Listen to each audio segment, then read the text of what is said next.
Cinco de Losers, everybody. Welcome to episode 5 of the Video Game Losers Show here at VGLosers.com, part of the Pop Culture Network. Also available at VideoGameLosers.com because we like buying URLs. Part of what we do. We just collect them. Yeah, we let them pile up. It's like Pokemon. Gotta collect them all. Right.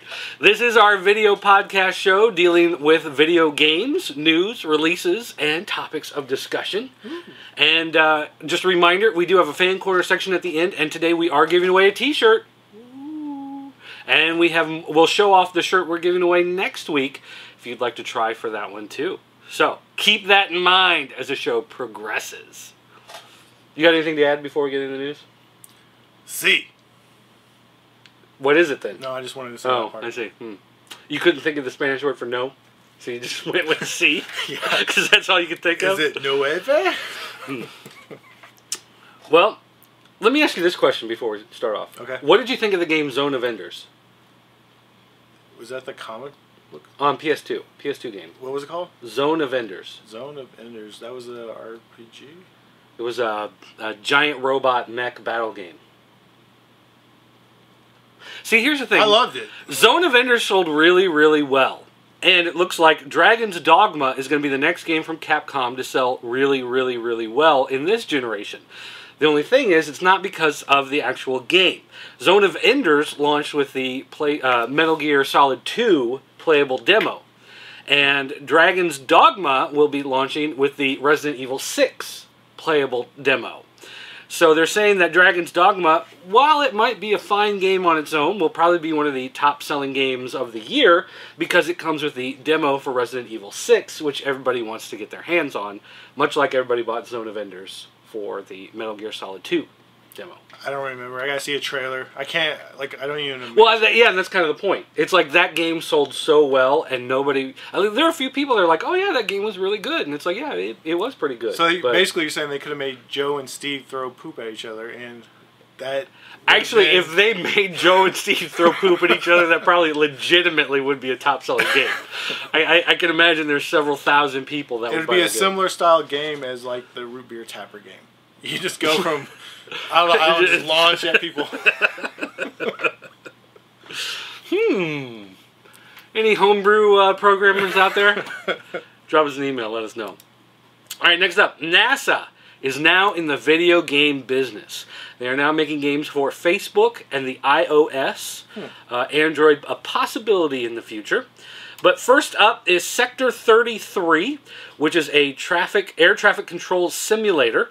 You're going to deal with planes coming into the San Francisco area, and you're going to have to deal with how to juggle the flights. And it's basically a game to teach you math and spatial awareness and things like that. So do they, like, are they trying to train new flight controllers? Well, they're just trying to get kids more interested in math and flight and space exploration, and so they're doing a bunch of different games that have more of a thinking quality to them.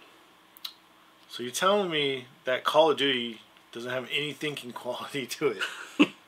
Nope. Because you just can't go all willy-nilly. You can. I mean, you can, but you can't. But yeah, part of their deal here is they're just trying to get kids interested in technology to think at a higher level when they're playing some of the games.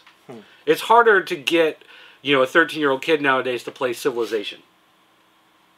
Whereas when I was 13, that's what you played. You know what I mean? Yeah. So they're just trying to. They figure if they can get it onto the iPad, they can get it onto. That's probably Facebook. true. RPGs and like strategy games are kind of like not nearly as popular as they were in the '90s, and not nearly as complex. No. Yeah. Yeah, because I remember early games like Bard's Tale 2. I remember playing all the time. You always had to worry about stats and equipment and make sure you have the right things to go with it. Even just playing like on the Super Nintendo, Final Fantasy 2 and 3. I remember it would take like months to beat that game, and now you can pick up an RPG and you could probably kick it out in a week or two. Yeah.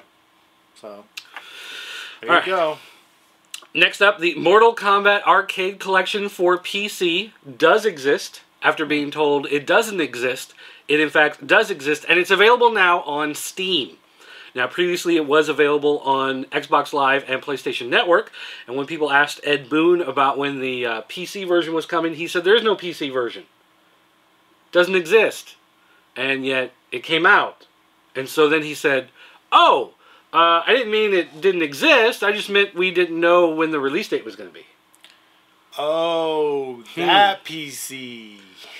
I thought you were talking about the Apple thing. Now, this is, it's a $10 game. Right now it's on sale on Steam for $8.49. But it has Mortal Kombat, Mortal Kombat 2, and Ultimate Mortal Kombat 3, and it's the arcade versions of all three of those. So for $10, that's not a bad deal. I just don't know about playing Mortal Kombat on a PC. Unless I, get a controller and plug it in through the USB or something. I don't, What are you talking about? You can't, WSD it? WASD it? Well, you probably could. I'm just not saying it's ideal. That's called WASD. Oh. WASD. Well, thanks for the history lesson. There you go. All right. Skylanders has a new expansion set out. Instead of having downloadable content, Skylanders is the game that has the little figurines, has a little portal that you put them on in order to play as the character in the game. Well, now their expansion, the Empire of Ice Adventure Pack, comes with a whole bunch of new figures.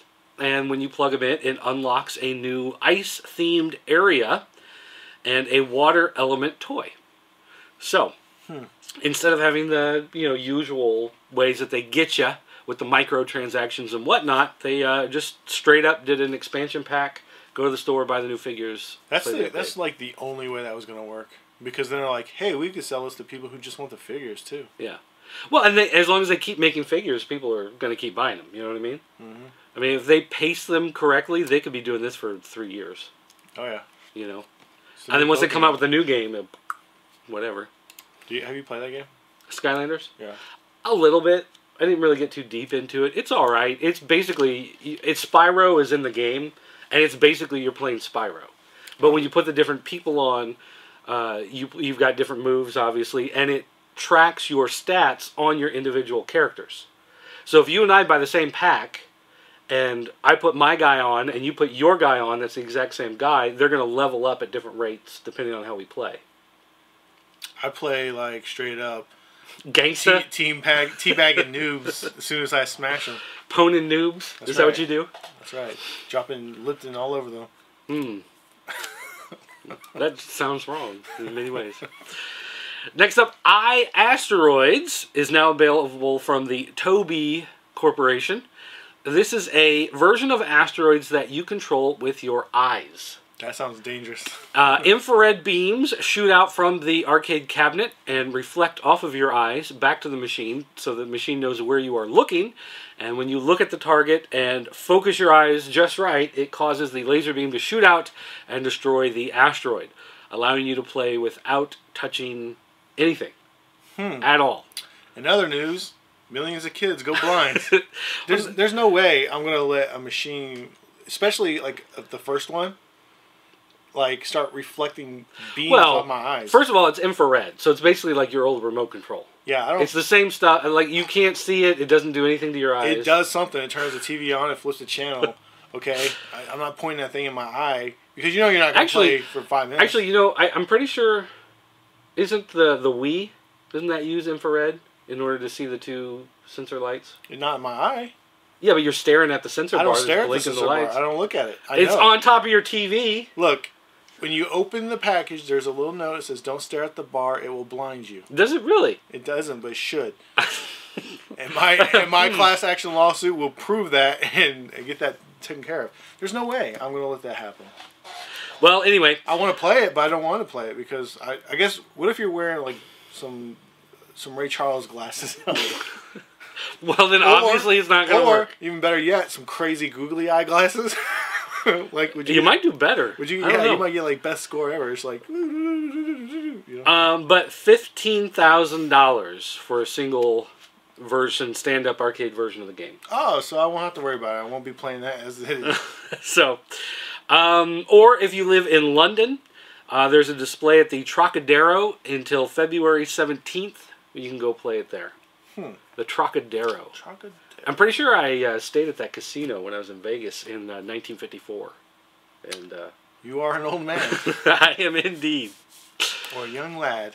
Sony reports massive losses in the third quarter of their fiscal year. Come on. Their financial quarter, their third quarter was actually October to December.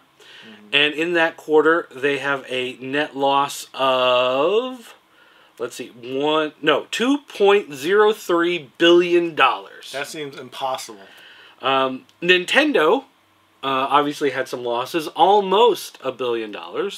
But this is much bigger than that. 2.03 is much bigger than the 850 million or whatever it was Nintendo lost. However, most people are pointing not to the bad sales of the Vita as much as they are the televisions. Apparently the Sony televisions have not been selling as well as they had expected. They had put a lot of emphasis into the 3D television market, and the 3D TVs are not flying off the shelf as quickly as they had hoped. So yeah, those things are like starting to flop. Now it's all smart TVs. Smart TVs. You don't want the 3D. You want the smart TV. Right. Samsung is selling TVs better. Apple is, of course, selling more MP3 players and things like that, which Sony used to be the king of the portable music market, but it hasn't been that way in a long time. With their Colby players. So get rid of those garbage. So anyway, yeah, it's not looking good for Sony in general, but the PlayStation brand is still doing okay despite Vita having poor sales in Japan. Now let's understand that the percentage they lost of that billions of dollars was really only like a small percentage of their actually income. So they're not necessarily losing money; they're just not making as much money. You know, if I'm getting paid millions of dollars a year, and all of a sudden I'm getting, I took a huge loss, I'm losing, $1 million. I'm still a millionaire. I'm still getting paid a millionaire. I don't really have to feel so bad for them. They're still making a ridiculous amount of money, just as not as much as last year. So don't feel bad. Don't cry me a river, Sony. I will not bail you out. Well, regardless, they are down 17.4% from the same period last year. Yeah, but and what's their total revenue? What's it say? Total revenue of $23.37 billion. But their cost though is the $25.5 billion. Yeah. So they spent more than they made. Yeah. They lost money. They spent more than they made. How. Yeah. No one's getting fired. I bet you. I wonder who made. Yeah, my CEO. He makes $40 billion a year. He makes a ridiculous salary. They're just beating down.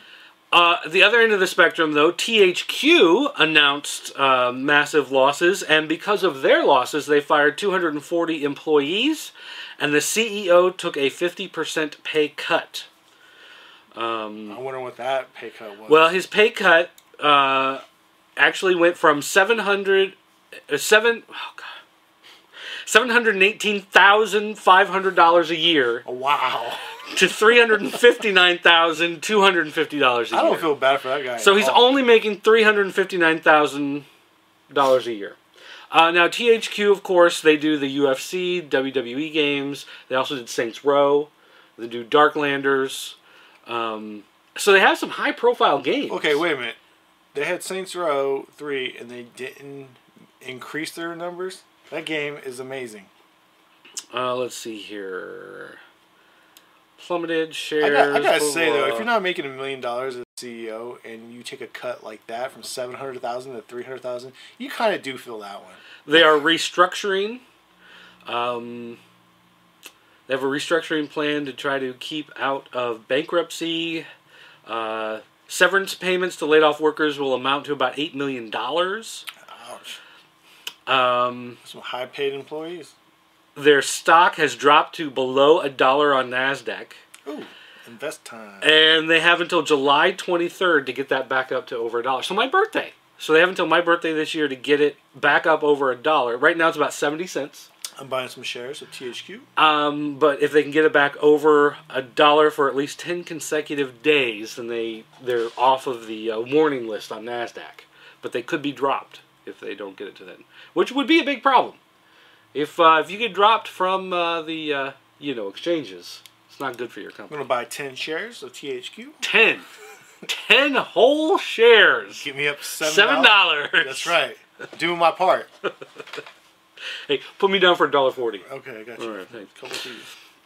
Konami has confirmed Simpsons arcade game coming to Xbox Live and PlayStation Network. Yes. It's going to feature 4-player gameplay and have multiple modes. A quarters mode, basically playing as if you're in the arcade. A challenges mode to see how far you can get in survival. And a free play mode with unlimited continues.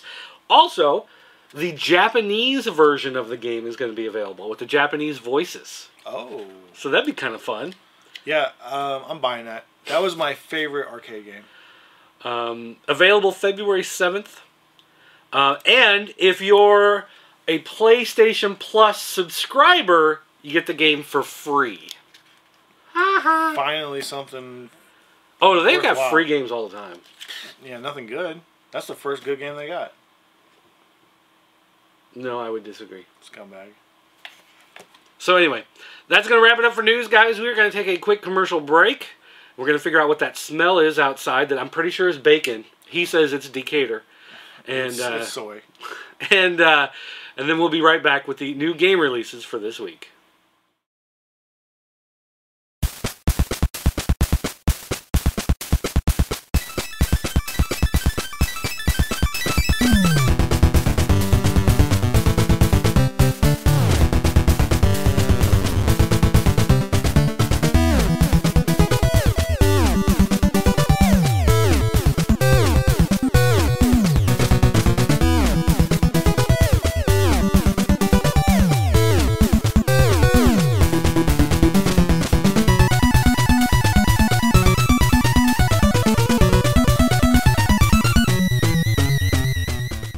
And we're back. Yay! Yay! Yay! Hi, everybody. So there's a lot of good games coming out this week, and if you have Good some game. money, you may want to spend it this week, and I want to tell you why. Why? Here we go. Okay. First up, we have the 40-in-1 Explosive Mega Mix available on the eShop for DS. Now, if you get this, it comes in two versions. You get the DS or the DSi version. It costs you about 800 points, or you can go to the 3DS shop and purchase it for $7.99. Nice. Now, what is this? Well, here I go. I'm gonna tell you. Okay, tell me, hit me with it. This is a 40 games in one collection, and you're gonna get a bunch of like games like Sudoku and like Match 3 cooking games, just a bunch of like random time killing, boring, you know. Oh, a bunch of random boring games. I don't Okay, like. great. I don't like super like Facebook game style casual that really don't mean anything. Oh, you don't want to hear about my new game I'm addicted to. Yeah, so Bingo Blitz. Bingo Blitz. Yeah, stuff like that. On Facebook, this I'm is addicted. what this is. So 4 cards at one time. But I will say this. 40 games in one for a download. If you are like stuck somewhere and you got like 5 or 10 minutes real quick to play a game. Yeah, exactly. This is like perfect. And plus for like $8, how can you go wrong? You need you got to sit there while your wife shops and you got to stare like an idiot for like a 10, 20 minutes. There you go. Bust it out. Play it. There you go. 40 games. There's got to be something you like there. So that's what's going on with that. All so right. there's your first one. 40 games, one prize, DS download. All right, sounds good. What's next? Next is a game that I'm kind of super want right now. It's called Shank 2. Shank 2. Now this game has 2 separate releases. On the 7th of February, on the PC and the PS3 is available for download off the PlayStation Network or off what was the Origin. PC, the Origin site, you can download it for the PC. And then on the 8th, it comes to Xbox Live. Now, if you're watching the video as I'm talking about this, this is a 2D side-scrolling, like, crazy action game that is very similar to, like, a Metal Slug game, but more violent and ridiculous. Lots of blood, lots of gore. See, to me, it looks like Russian Attack, but with a neater art style and lots of gore. Yeah, I can see that. But the gameplay looks amazing. The stuff that's going on, that there's not just a bunch of like, it's not too linear where it's just one person coming at you at the same attack. It looks like they're moving and trying, and the background's working with the character. So it looks beautiful. It's $10. Should be the price you're going to pay for this game. If you are a person who likes the game, this is the one you need to buy.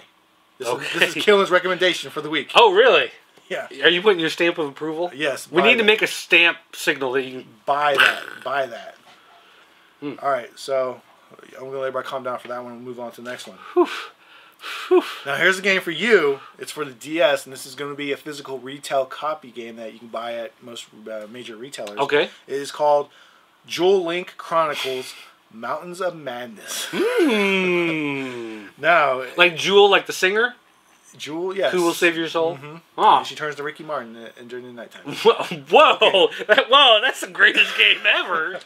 Okay, so the Jewel Link Adventure it's a puzzle game, obviously, with mixed elements of like the RPG, kind of like the Jewel Quest game. That does it have like match 3 games in it? It's kind of like Bejeweled. Okay. If you played the game Jewel Quest, okay, it's very similar. All right. It's got that going on, but then it also has like parts of like those mystery games that are out on the DS where you have a scene in front of you and you got to touch certain objects to unlock puzzle pieces. You know. Okay. So it's got that. It's kind of got a blend of those two type of games. I'd play that. I'd totally play that. Yeah, so it's all right. How much is that one? It's $20. $20. Physical copy you're gonna get on the DS, DSi, not the 3DS. It's not 3D. Not the 3DS. So you might want to buy that. It looks like you keep you busy for a couple hours. Right. Up next we have Smash and Survive. Oh, I'm sorry, Smash in Survive, and that is available on the PS3 network, and it is a game very similar to Twisted Metal. Wait, but Twisted Metal's coming out. It's a Twisted Metal game, but instead of using crazy like weird avatar cars, it's more of like a realistic car. Oh.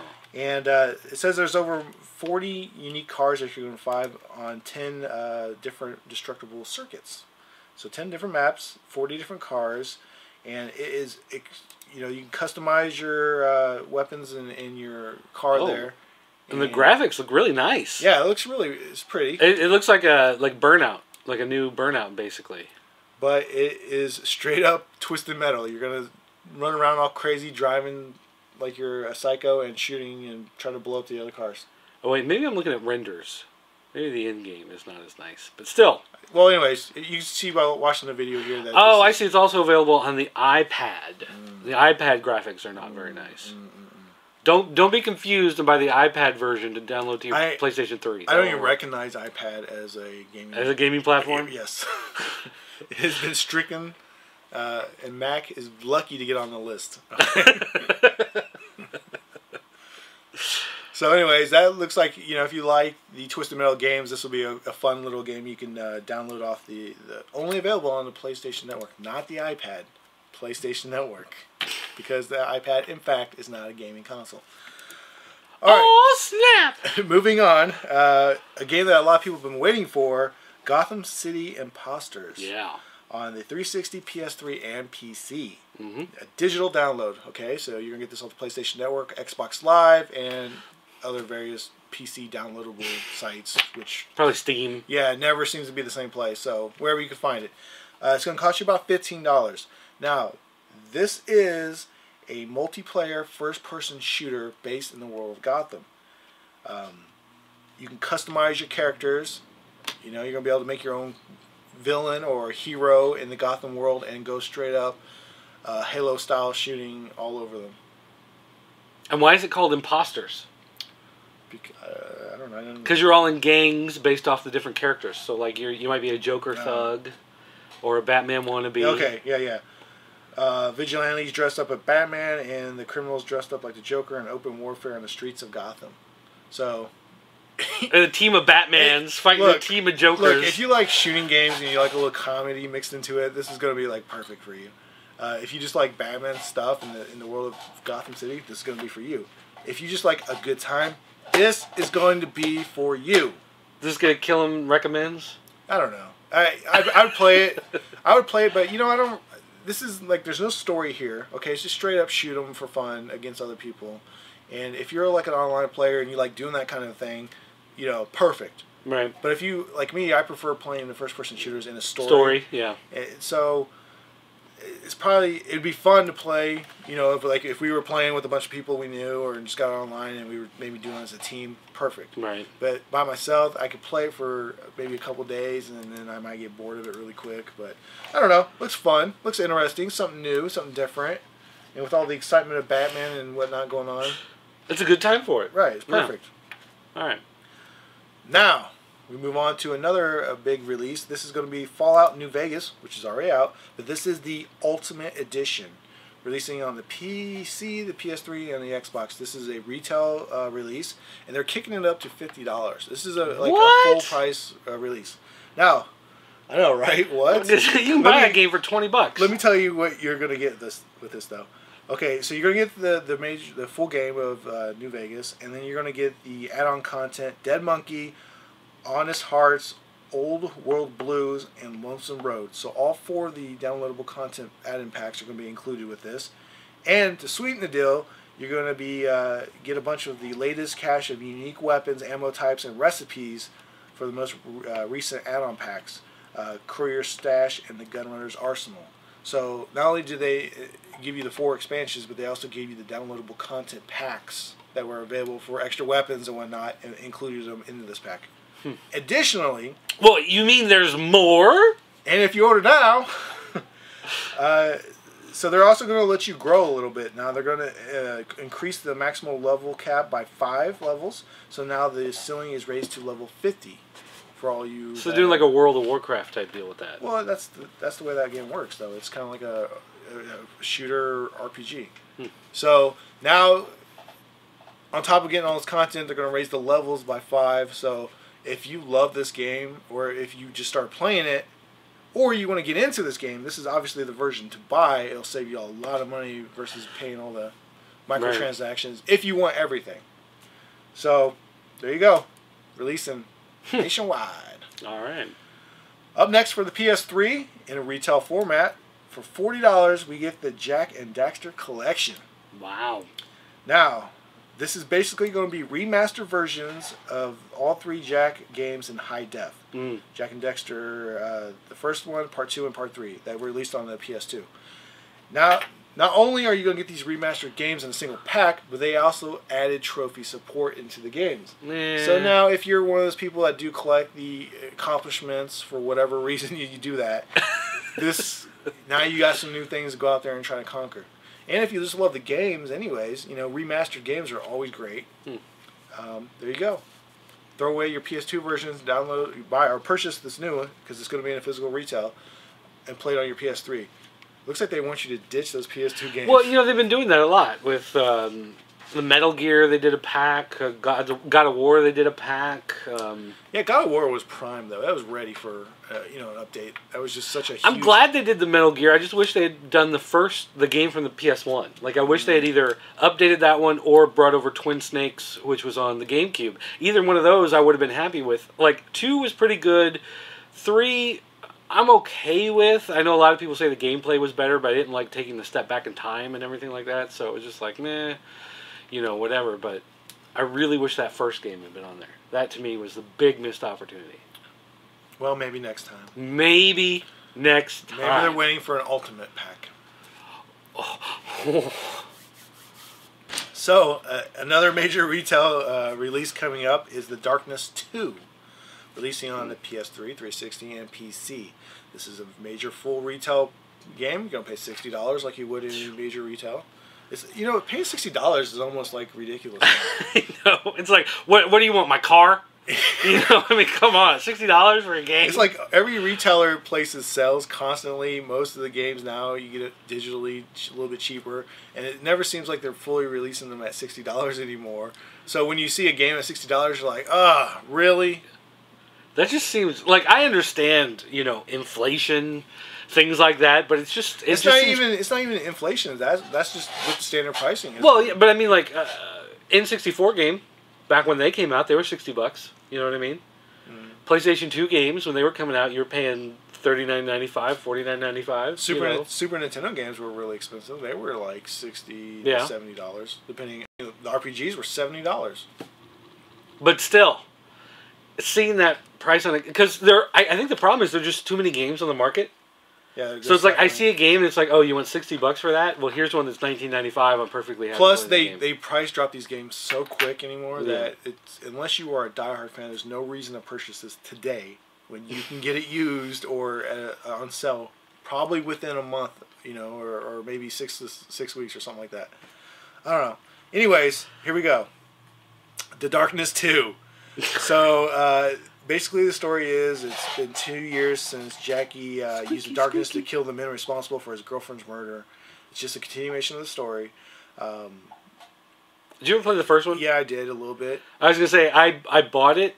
I think I played it for about 12, 13 minutes, and that was about all I played of it. It got there were some difficult parts, or some parts I didn't understand that I got kind of stuck at for a little bit, and the game was so dark, it was kind of hard to see a little bit.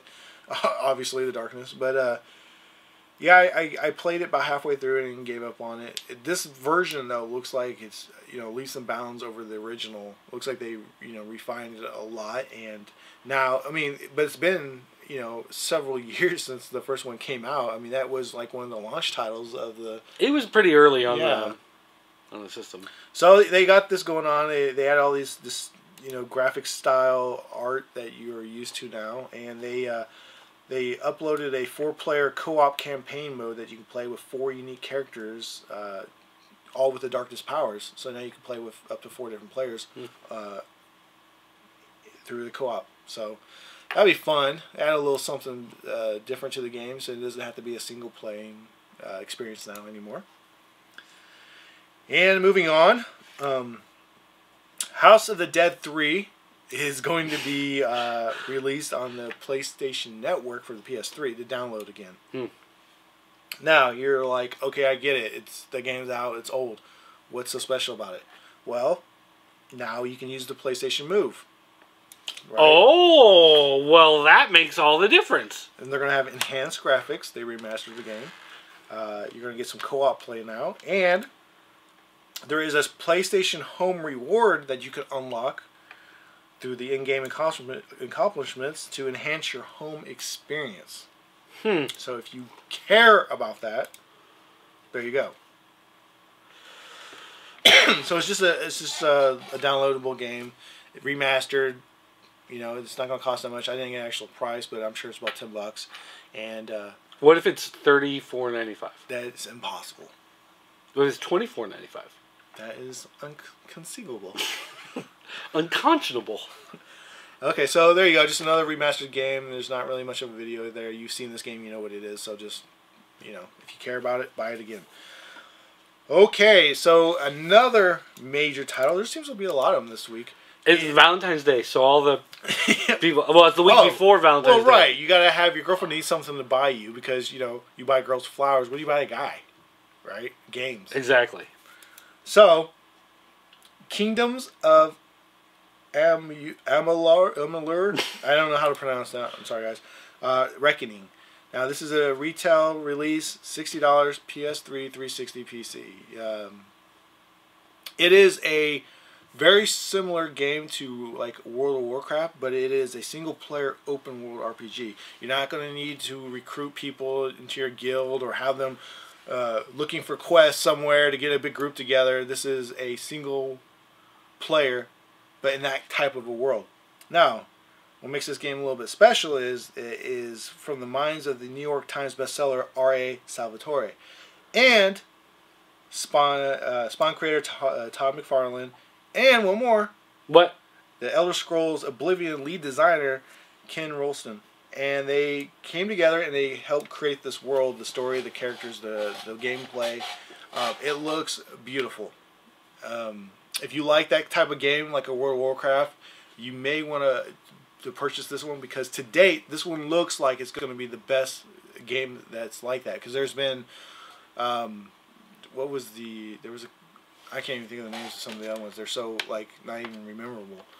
Well, here, I like games, but I hate people. Would this be the type of game I'd want? If you like the RPG, the only way I can compare this game to anything else is by comparing it to World of Warcraft because it looks very similar, and the fighting styles and the way it plays out is very close to that. But this game looks a little more beautiful than World of Warcraft does. And World of Warcraft is new. It looks great. Right. But this looks like they polished the graphics down, got rid of a little less cartoony and more like darkness graphic.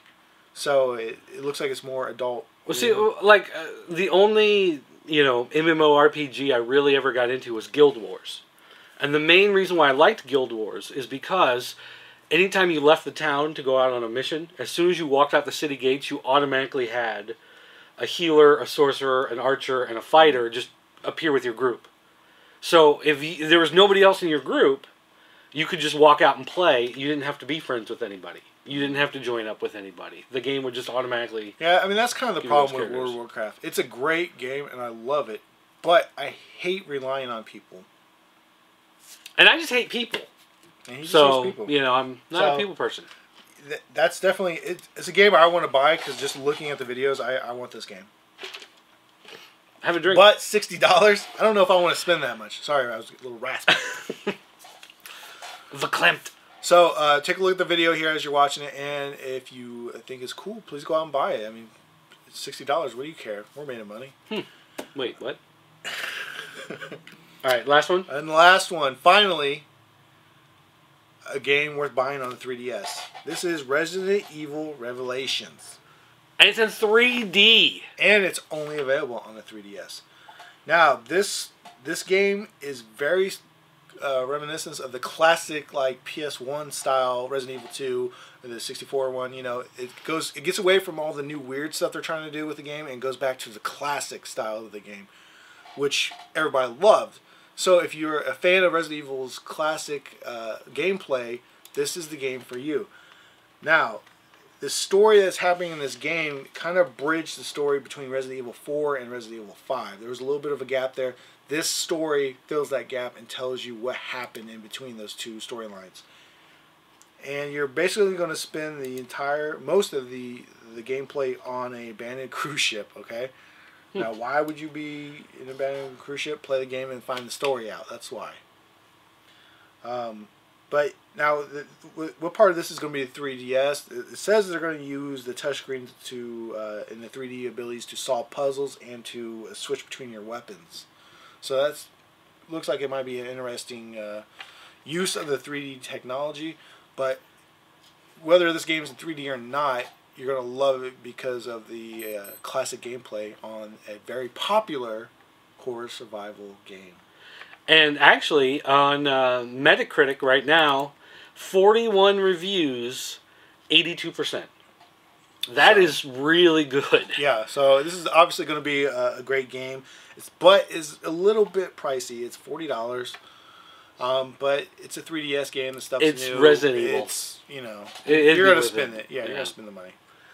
So that's it for this week. It's a pretty big week of a lot of major retail releases. So if you got a couple extra $100 laying around, you might have a good week. If not, it's going to be a sad week for you. But it usually is a sad week for us. Absolutely. So that's it. All right. Well, we're going to take a commercial break. When we come back, it'll be time for the fan corner. We're going to read through the questions, comments. All that stuff on the ground. Yeah, thanks. I almost forgot. We've got a voicemail to go over, and at the end of the show, we will pick our T-shirt winner, and we'll show you the shirt you can vie for next week. So stay tuned, guys, and check it out. Hey guys, DiRT here. Don't forget to check out the news desk every Saturday on the Pop Culture Network. We're going to be talking about this week's releases of toys. If you want to know all the toy news of everything that's going on, that's ever been worthwhile, that's ever worth a penny of your hard-earned money, you're going to check out the news desk, popculturenetwork.com. Every Saturday, make sure you check it out. You're making Master Shake? I like to draw on my cups sometimes. Welcome back to Art in Appliance here on the Pop Culture Network. Today, how to draw faces on a McDonald's cup. First, you need to make sure it's one of the insulated cups made out of styrofoam, and you need a ballpoint pen. As you can see here, the sweet teas make the best cups. Lord Killen has put the face of who's it? Of somebody screaming on his cup. Here, I'll help you out. This is Steve. Steve. This is his first time on the camera. Hello, Steve. So let's move that out of here. Oh, chicken McBites. Those are good. All right, guys, welcome back. This is the final segment of the Video Game Losers Show, PopCultureNetwork.com. Now it's time for the Fan Corner, answering some of your questions. First of all, where's the shirt that we're going to give away tonight? Okay, so, excuse them, they're a little wrinkly, but they've been in storage or in my vehicle for a little while. This is it's a extra large shirt. It just says, "Get to the chopper." Nice. So, everything we're going to give away is going to be either video game related or pop culture related. So, any of you guys are actually watching, I'm sure you all are going to like the stuff we're going to give you. That's from Next Level Tees? Yes, Next Level Apparel. Donated to us to give out a while back, and we just never did. So now we are. Right. So anyway, let's go through the questions. Well, actually, first up, we do have a voicemail. Oh. So let's check out the voicemail here. See if maybe there's something useful there. Put your listening ears on. Yeah, I'd like to get this question directed to Dirt at the Pop Culture Network. Oh. And I've been thinking about it, and I just can't figure it out. And I'm just hoping you can help me out. What's the meaning of life? Shaw the Decepticon, out. All right, so Sean the Decepticon would like to know, what is the meaning of life? Well, you want to spend high so that you can get plenty of movement on the board. Babies will tend to slow you down, but you definitely do need to get married in order to get the points. And basically, you just want a long life and plenty of travel. And, I mean... is that how you get the best score in the game of life? I believe so. Huh. Yeah, and for Milton Bradley, classic board game. Oh, that makes a lot of sense. Yeah. So there you go. There you go. Those are good pointers. Yeah. All right, SpiderFan05 asked the first question here in the Fan Corner thread at PopCultureNetwork.com in the forums. You can feel free to join and post your question there as well. Hey, Dirt and Killen, loving the show. Hey, we're loving you watching it. Hey, somebody likes us. Anyway, I was just wondering if you guys had ever heard or played Infamous. I'm a huge fan of the game, and I love that it gives you the freedom to choose to be hero or villain, so any thoughts? Do you think that there should be more games like that? Also, Dirt, will you ever do a video game comic book reviews again? Yeah, that was a show called From Pixels to Paper, and I did one episode, and never went back to it again. It's one of those things I'd like to do. I would love to do more of that, but I just haven't. I've been doing other stuff, so maybe someday. All right, SpiderFan05, Infamous, yes. That's actually one of the free games you get as a PlayStation Plus member. Download Infamous. And well, I bought it when it came out. I bought it when it came out too, but then I traded it back in at some point, and then it was a free download. Yeah, so. I played through it, and then I beat it fairly quick, I believe. So I love the game. It was great. It was fun. Towards the end, it got a little repetitive because it seems like... Some of the big boss battle things got annoying after a while. Like, there's one where you're protecting a prison, and there's, like, this big robot monster thing that they build to attack. And, like, some of it just got... That was way too difficult. You know, they just didn't balance it very well. I love that game, but right towards the end, the final, like, level area that you unlock, I was like, really, we're doing this again? You know, it was the same thing over and over, but it got a little more difficult, By the end of it, I was like, if for some reason I stopped playing for a couple days, this game's done. Because it's getting to be too much. I loved the sliding on the power lines from building to building. When you get the ability to, like, shoot the balls of energy down that explode on the guys, and like when you can sneak into a territory and you can see them walking down the street but they don't know that you're there, and you can dive bomb and attack them, and that is a lot of fun. And climbing up the building fronts, like getting into a fight, like, you know, attacking a dude and then climbing up the building like Spider-Man and, you know, running off and everything. There was a lot of fun to that game. Yeah. And it had a lot of weird achievements and stuff that you could unlock. Well, there's always a weird achievement. One day I was just kind of bored, so I jumped on the train line. You can do the thing where you, like, levitate on the rails and it propels you forward so that you can speed along like you're a train. And one day I was bored and I did that for, like, I don't know, 20 minutes or something, like some ridiculous amount of time. And I unlocked the Ride the Rails achievement for going 8 miles or something, riding the tracks. It was just like, that was kind of awkward. Like, how many of these hidden things are in there? But, well, here's the thing about these games that allow you to do to be a hero or villain. I can never, ever play starting off first time as a villain. Yeah. It's so hard. Like, I want to. I'm thinking in my head, yeah, screw all these people. I'm going to kill everybody. And then I'm like, oh, but what if the story's not as good as a villain as it is as a hero? And there's never, like, I can't remember a game that you played, if you played completely evil through it, that it was in your benefit, really. I mean, it's some story, and it just makes the game a little easier if you play evil. Because the problem is, you play evil, and like, whenever I play evil, I just feel like a douchebag. Like, I just, like, man, I'm just a jerk. Like, I don't want to be that guy. You know what I mean? I'm okay with doing that. I'm just afraid of missing stuff. You know, I feel like if I play it through the game as good and I know what the game's about, then I feel like if I play evil, it gives it a replay value, and it makes me feel like, okay, I know what's going to happen, so I know I'm not going to miss anything, and then I play it through as evil, and I'm like, well, that didn't make much of a difference other than the game was, like, a lot easier to play. No. Well, do you think there should be more games that have the hero or villain dynamic? Yes, I love that. But I want the choices you make to be a lot more important than they are. Because Fable was that way. Yeah. And Fable's an example where if you played evil, the game was easier to play. But I want the decisions you make to be a little more, like, change the world a little more than it does. It seems like you could go evil or good. It does change the world, but it only does it to a point. Like, there's certain, like, points in the game where you're good or bad, and that changes something. Right. But it's not like your every little move really makes a difference. Mm. And I mean, that's probably just, the game's not being able to do that yet, but I don't feel like you really are good or evil. You just have a choice A, a choice B, and, it's going to affect this, that affects that, but it's not more like you're playing evil, so you're straight up evil. I don't know. Yeah. It's kind of hard to explain, but it's just not where I want it to be yet. Mm. Hopefully we'll get there someday. Well, we can only hope. All right, PB Joker says, hey guys, love the new show. Just a quick question. What is your stance on movie licensed games? Do you ever invest any time to play them? I used to play some movie licensed games like Aladdin for SNES, but I really can't say I play any of the newer licensed movie games. Tron, come on! That's like the ultimate movie licensed game, and that game is incredible. And then the new one's all right too. You can't even say it's incredible. You just love it. The original arcade games. Those are classic arcade games. Those are crap. They made more money than any other game ever in the history of mankind. Because they were expensive. Tron made more than Tetris. That's not true, but I'm going to say it anyway. Wow. I'm just going to say it anyway. Generally speaking, it depends on the license. I won't buy a Pirates of the Caribbean game because I don't care about Pirates of the Caribbean.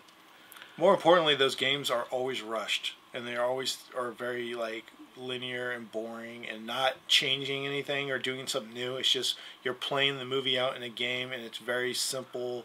And I mean, one thing that was nice about the Tron game that came out for PS3 and Xbox was that it told stuff that happened in between the first movie and before this, and between the two movies. It bridged the gap a little bit. See that. So that was nice to get extra background and extra history between the two. So it wasn't like just straight up you're playing the movie. That's, I think, what I dislike the most when you're playing a game and it's just they took the movie and they said, okay, well now you're going to play this level that's in the movie and then you're going to play that level that's in the movie. I like it better when if they're going to license it, then it explores that world. I like the idea of... they did a Batman Begins game way back when that first movie came out. And that game was actually pretty good. It kind of broke that Batman curse that had been going on for a while. It was the first one that's a step in the right direction. And it wasn't just, adapting the movie. You were the Christian Bale Batman in that, Nolan universe, whatever you call it. And you were just doing the regular Batman stuff, but it had all those trappings to it. And so that was, for me, it made it interesting and fun because it wasn't just, hey, here's the movie, play the level. I kind of like the TV games to be better than the movie games. And like, what do you mean TV The two examples that I have for you are the Sopranos game that came out on the PS2. I think it came out on Xbox too. And then there was the 24 game that came out on the PS2. Now, I'd forgotten about 24. I love both of those games. The Sopranos game is ridiculously stupid, but it's great because it like, if you love that show, it added a bunch of like extra scenes and story points that would kind of very well went with the TV show at the time. And then 24 bridged the gap between like season 3 and 4, I think, somewhere in there, where it was what happened in between those seasons, which is great because there was no backstory, and now this game created it, and the game played exactly like you were watching the movie. You would cut the windows open and the clock was going. So that game was great. There was just a couple parts of that game that were like didn't make any sense, and I got stuck, and it kind of ruined it for me. But I did enjoy that game a lot. Now, sometimes even the licensed games, depending on who's making them, it's the same license, but you get completely different games with different feels to them. For instance, X-Files comes to mind. I was a huge fan of that show. They did 2 video games. The first one was basically a full motion video solve the crime type game. You're trying to go out, you find evidence, you question people, and it was actually pretty decent.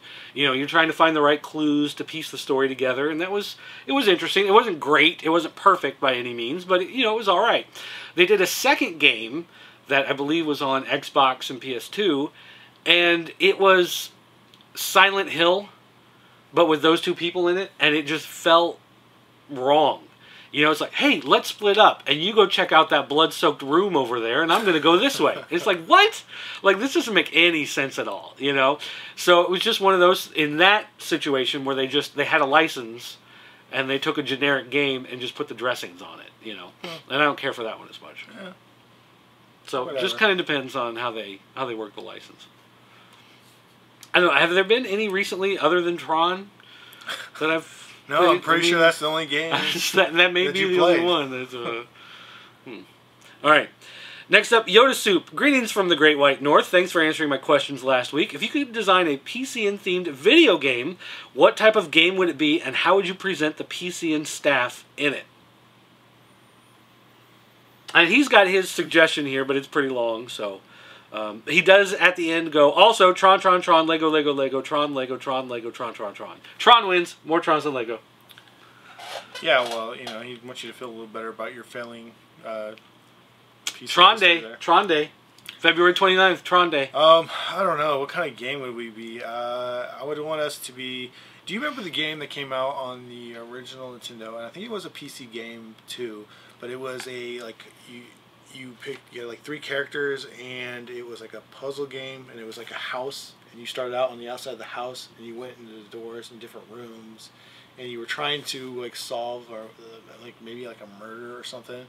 And one of your friends, you find one of your guys in the basement, and he's stuck in the basement. Are you talking about games like Day of the Tentacle? And it was just like straight text based, and you had to make. Like you had the pictures moved a at the little top, mouse around it, or the cursor to find a point, and then you had to like select the right action for that point, and it was. I mean, it was like one of the very early Nintendo games that came out, but it was based off the PC version. I can't think of the name of the game, but it's driving me crazy.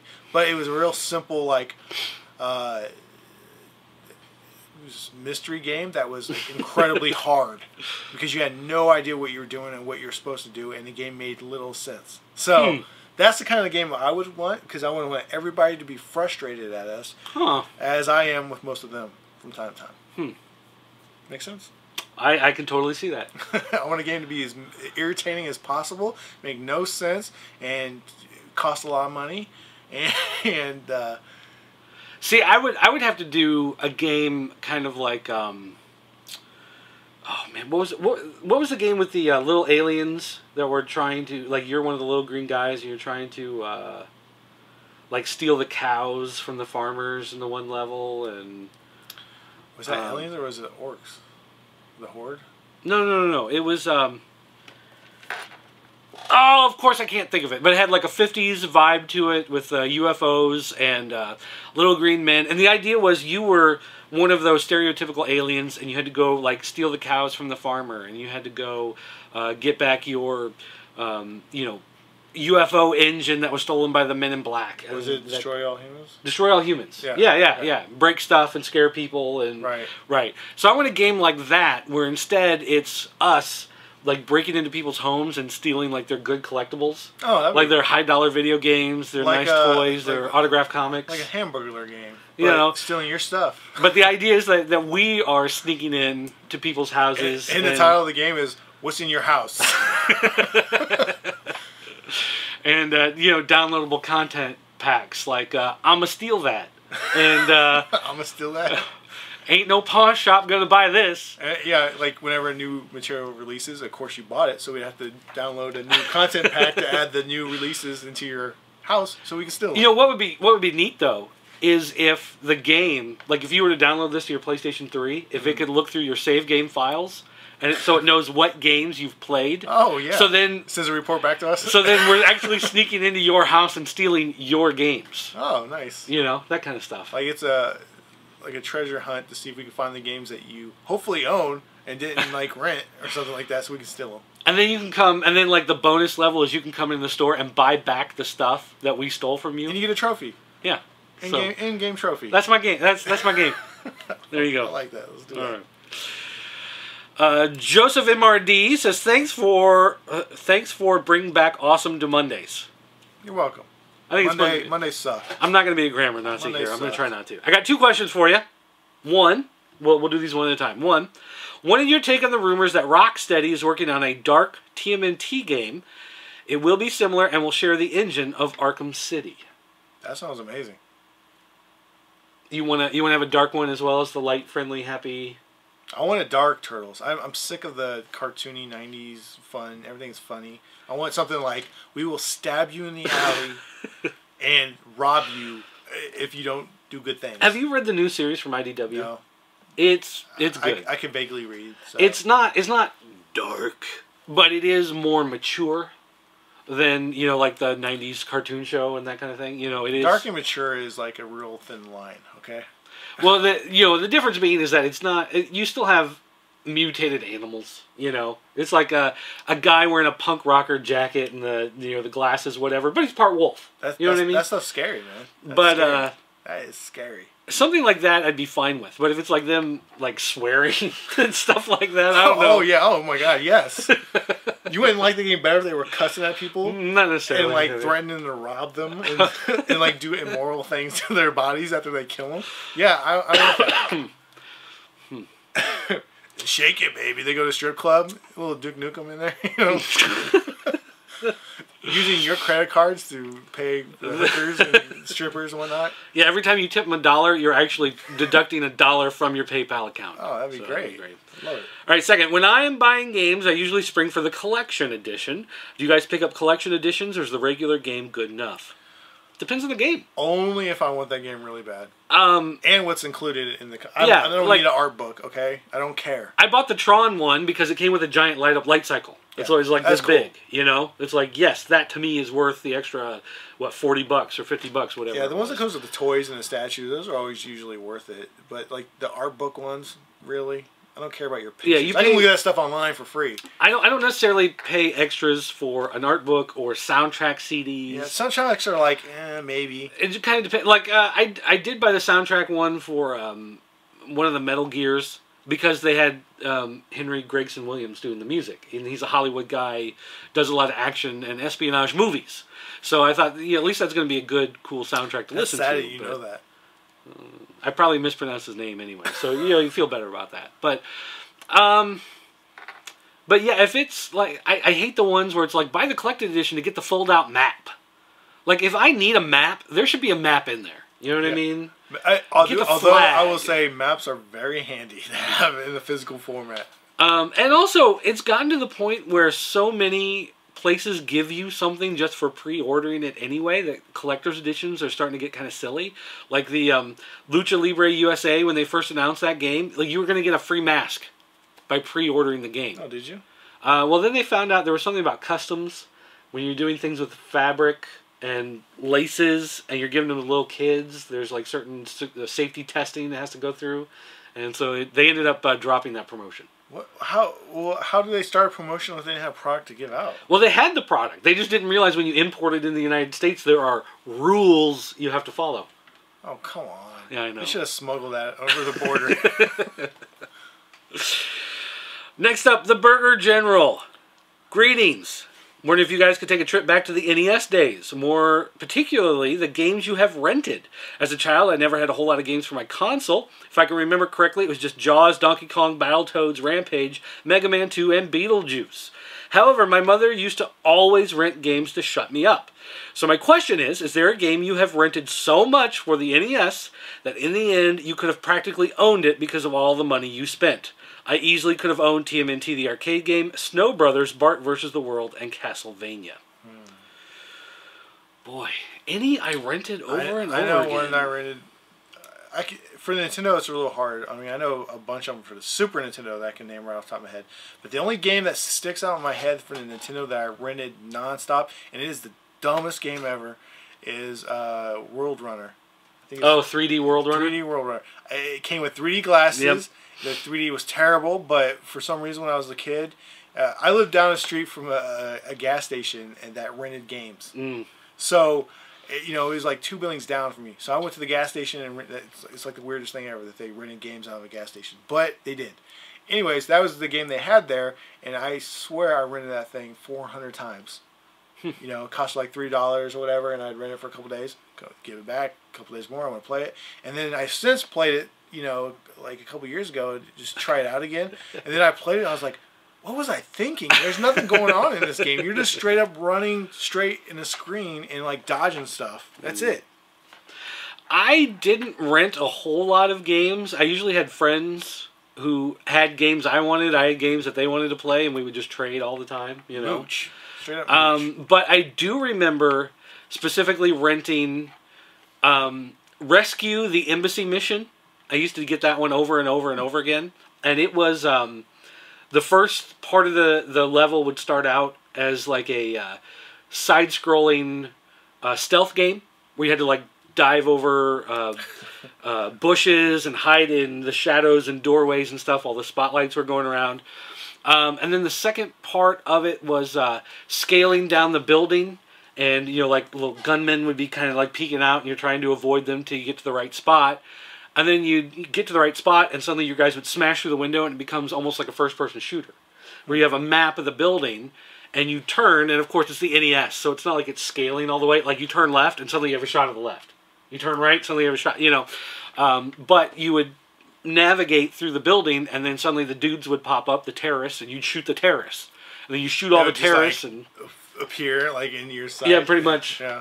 And so, I remember playing that over and over and over and over until finally, like, I don't know, in 96 or something, Venture, a Superstore or whatever, went out of business, and I ended up buying it there on clearance for like $5 or something. And I think I know another one too that, now that I'm thinking about it, I have brothers, so when we would go and rent games, we always had to find something we could all play together.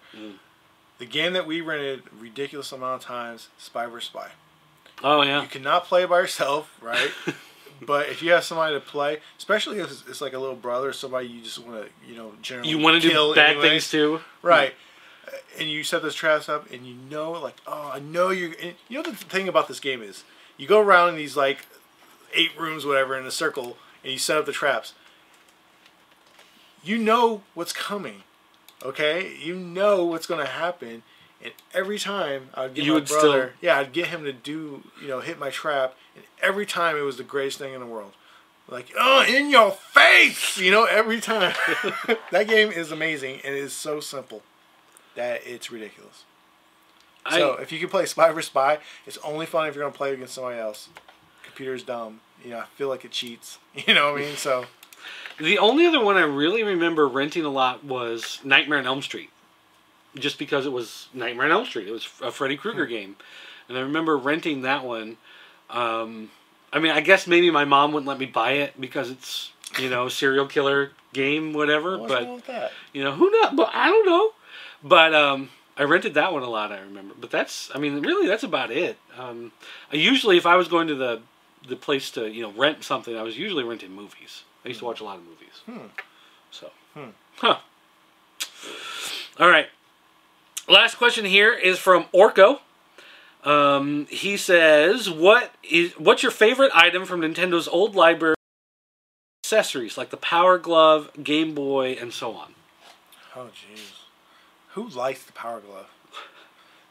When that Power Glove it's came so out, rad. When that thing came out, I swear to God, it was either $150 or it was $300. I can't remember, but it was some insane amount of money that you're like, which one of you Rockefellers out there is going to have this?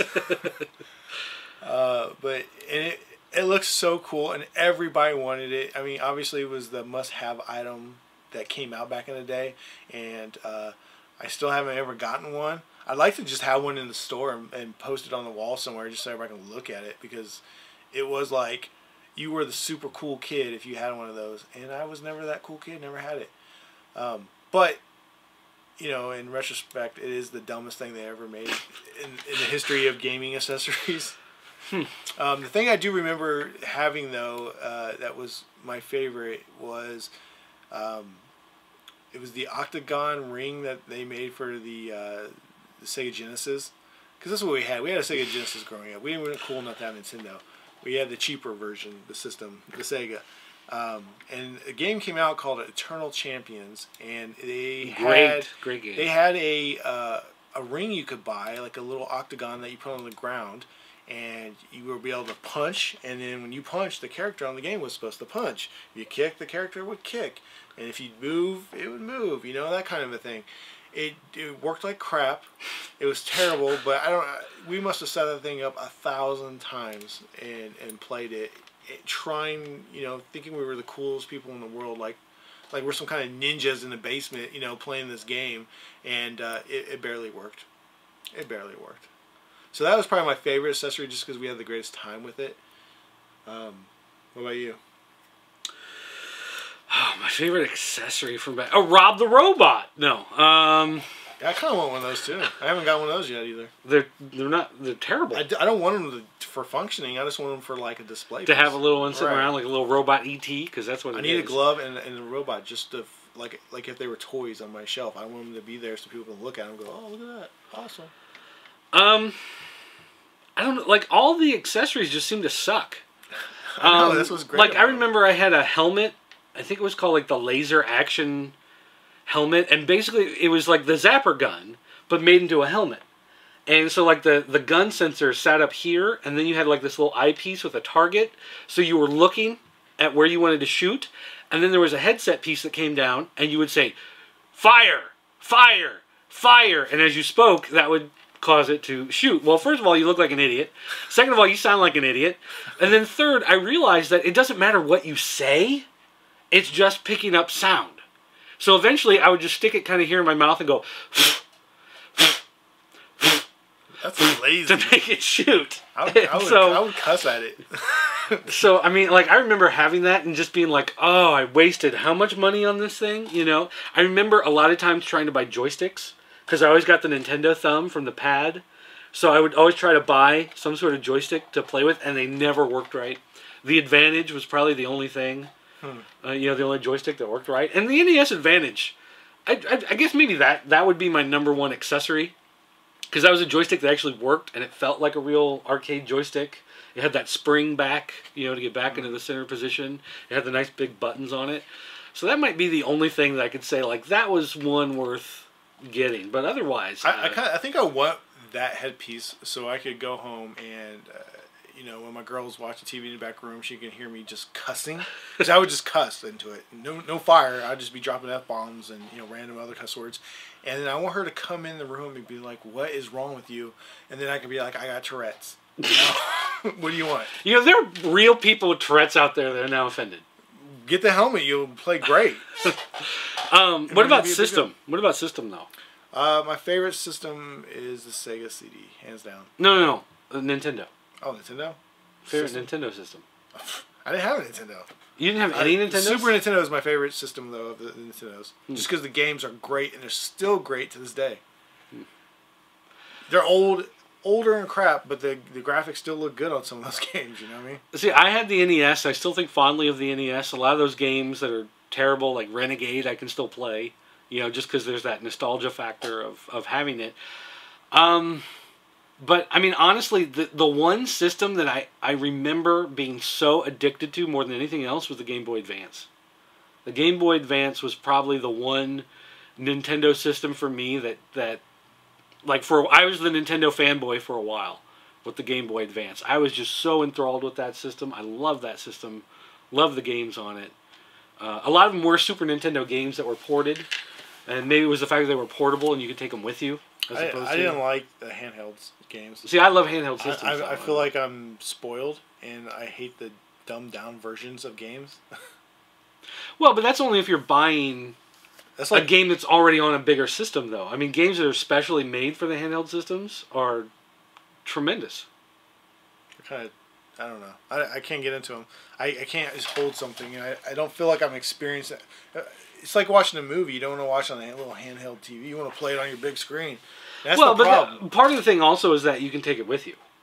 So when I was on the bus going to work, or when I was at work and had to go to the bathroom, and I wanted to go play, a game in there. Did you really go to the bathroom and play games? Oh, hell yeah, I'd go in there. Like when the e-reader came out, and you would take the little cards and swipe them through and put like Mario Golf or whatever. I remember going to the basement in the bathroom in the bottom of the Children and Family Services building where I worked, and I would sit in that bathroom and swipe through the cards and sit there and play Mario Golf for 45 minutes. And then people go, "Oh, I was looking for you a few minutes ago. Where have you been?" "Oh, I was putting away files. I was in the file room." Whatever. Sitting in the bathroom playing Game Boy Advance. I hope your ex-boss is watching. There's nothing they can do about it now. I mean, and they're like, "You owe us back pay." Yeah, not going to happen. Well, we can hope. Oh, I see. We can hope that something terrible happens to you. Let's see how that goes. All right, well, that does it for the fan corner. Let me just do a quick refresh, make sure there's nothing else there. No, okay, that's going to do it for the fan corner for this week. Are we going to wrap it up? Yeah, we're pretty good, I think. We've done it a lot of times. You guys' this fan corner questions kind of sealed the deal for us. You know what we didn't do? Pick a winner. Yeah, well, that's what we're getting to, right? Yeah. So, we got to pick a winner here, and who will earn the t-shirt with the... Let's go with the question that gave us the most to talk about this time around. Well, let's see. We had the Infamous. We had the movie license games. We had the PCN video game. We had the Dark TMNT collected editions. We had the games you rented. And we had Nintendo's old systems and accessories. Let's go with games you rented. Games you rented. For making me think of World Runner 3D. The Burger General, you win. Get to the Choppa t-shirt. All right, so Burger General, you need to send us a PM on the forum or send an email to killen@popculturenetwork.com. Either way, give him your address. Or I'll just contact you so we don't get a bunch of people pretending to be you. How about that? I will PM you on the board, so if you will go and check that, if you haven't already, then send me your info and you get a t-shirt. And just a reminder to everybody that we're going to keep this going for a while. Besides t-shirts, we have a bunch of other promo game items we can give out and stuff like that we'll just keep doing every week. And this is how I think we should do it. You post your questions and your comments on either our YouTube account. We'll try to read through those. But more importantly, go to our forum board and post there and ask the questions there. That will give you a better chance of winning because we may or may not see the YouTube post. But if you come to the forums, go to the video game section and go to the video game loser subsection.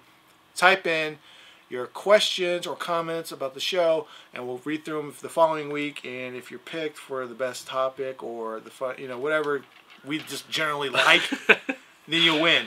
So, the Burger General, you win. Get to the Choppa t-shirt. Now, for next week, I'm going to tell you what you're going to win in advance, so you know to post your questions and make them good. This t-shirt, I don't know if you can see it there. Hoverboard. Don't take on water.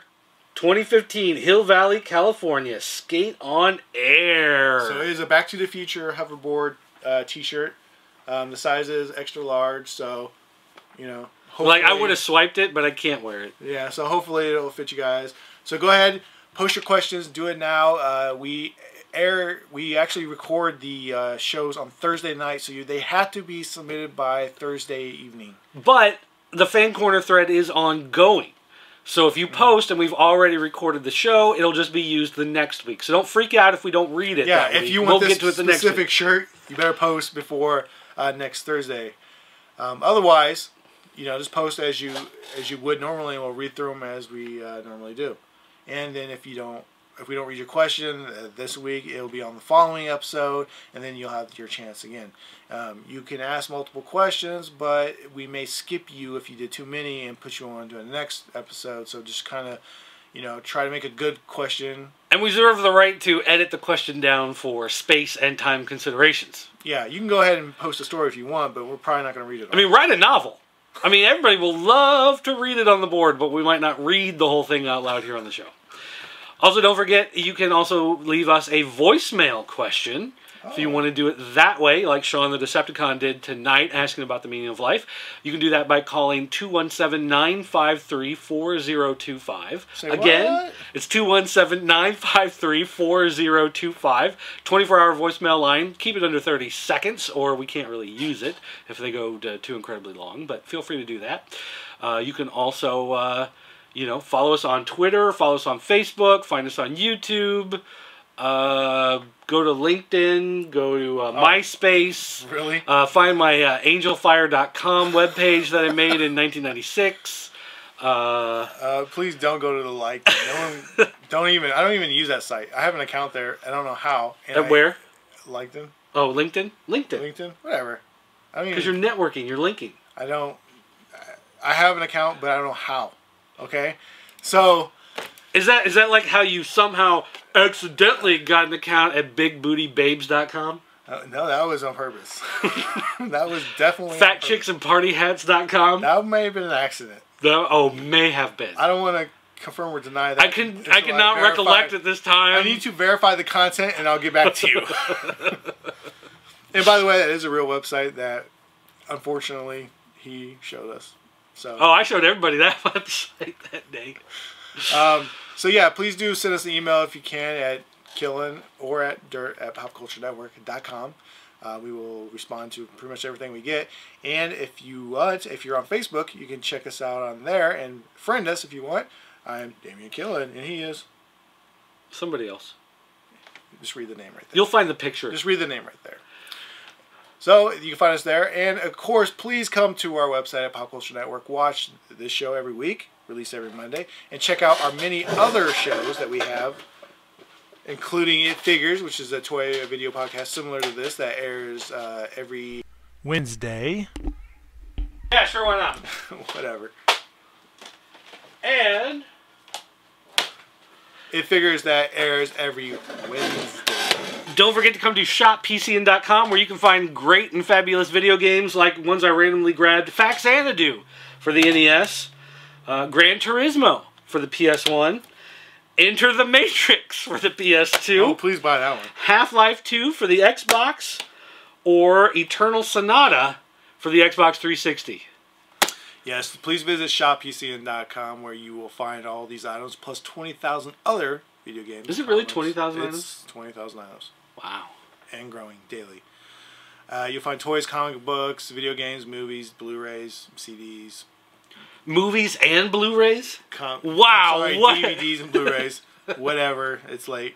So be sure to shop there, because every dollar you do spend is actually used to help promote the website. Like the new tripod we're going to have to buy, because that one's bending kind of weird right now. Yeah, as you can see, we're pretty ghetto.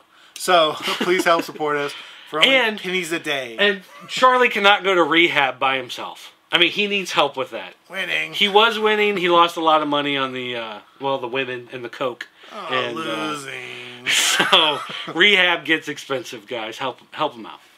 So I guess that's it for this week. Sure, why not? And we'll catch you next Monday here on the Pop Culture Network. Thanks for watching, guys. Bye. I'm Killen. Yeah, I'm just talking over him. There we go. Bye. That's how we do it. Bye. Cue the music.